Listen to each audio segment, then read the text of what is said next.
Morning प्यारे बच्चों, आज है डेट 12 अगस्त। हम करेंगे वर्कशीट नंबर 17। सब्जेक्ट आपका हिंदी है और कक्षा 9। परिचय यानी कि रस खान जी के बारे में आज हम पढ़ेंगे। रस खान जी का जन्म 1548 में हुआ था। ऐसा माना जाता है कि उनका मूल नाम सैयद इब्राहिम था। अब क्वेश्चन आ जाए कि रस खान जी का मूल नाम क्या था, तो ये याद रखना है कि सैयद इब्राहिम उनका मूल नाम था और वो दिल्ली के आसपास के रहने वाले थे। कृष्ण भक्ति ने उन्हें ऐसा मुग्ध किया कि गोस्वामी विठलनाथ से दीक्षा ली। तो अगर अब ये पूछा जाए कि उन्होंने किससे दीक्षा ली, विठलनाथ से, और ब्रज भूमि में जा बसे। सन 1628 के लगभग उनकी मृत्यु हुई। प्रस्तुत सवैये में रस खान जी ने कृष्ण और कृष्ण भूमि के प्रति अपना समर्पण भाव व्यक्त किया है। तो वो कहते हैं, मनुष्य हो तो वही रस खाने, बसो ब्रज गोकुल गांवों के गवारन।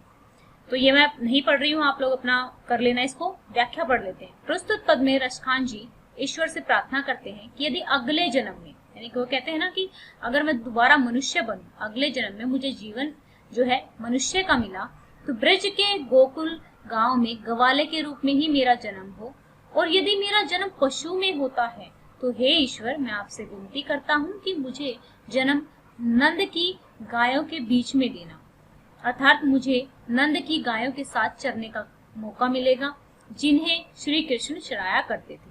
अगर आप मुझे पत्थर बनाते हैं तो मुझे उसी गोवर्धन पर्वत का पत्थर बनाना जिसे श्री कृष्ण ने अपनी उंगली से उठाया था और इंद्रदेव की बारिश से गोकुल वासियों को बचाकर उनका घमंड तोड़ा था। अंत में कवि कहते हैं कि अगर मेरा जन्म पक्षी के रूप में हो तो मेरा बसेरा यमुना नदी के किनारे कदम्ब के पेड़ पर करना, जिससे नीचे श्री कृष्ण बांसुरी बजाते थे।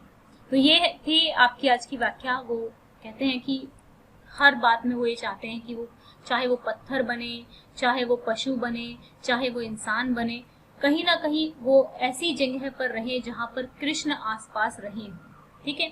ब्रज भूमि के प्रति कवि का प्रेम किन किन रूपों में अभिव्यक्त हुआ है, ये पूरा आपको लिखना है। अभी देखेंगे इसको।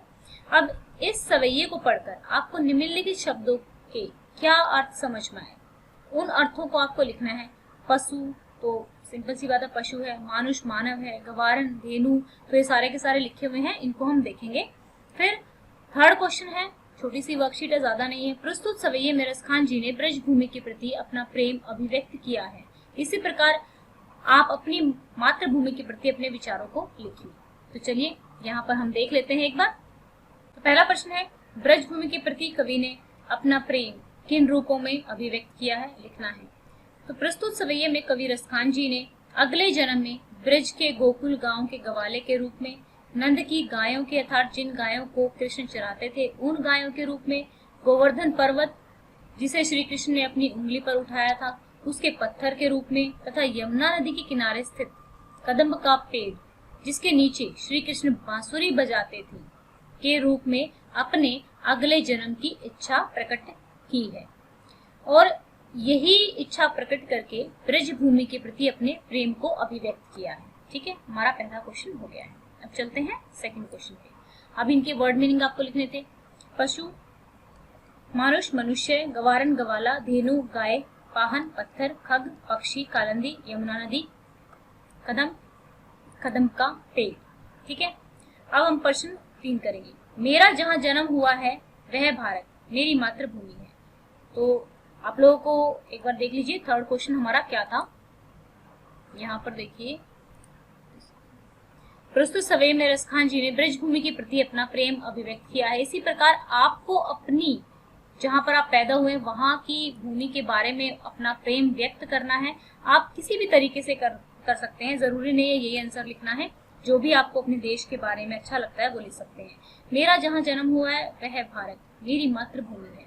हिमालय पर्वत, रेगिस्तान, अनेकों नदियां, सुंदर पहाड़ियां, दक्षिण भाग में समुद्र इसकी सुंदरता को भव्य रूप देते हैं। भारत में विभिन्न धर्मों, जातियों, समुदायों और संस्कृति के लोग मिलजुल कर रहते हैं। विविध प्रकार की कला, संगीत, नृत्य, लोक कथाएं हमारे देश की संस्कृति को समृद्ध करती हैं। इस प्रकार हमारी मातृभूमि की प्राकृतिक और सांस्कृतिक सुंदरता विश्व में अद्वितीय और श्रेष्ठ है।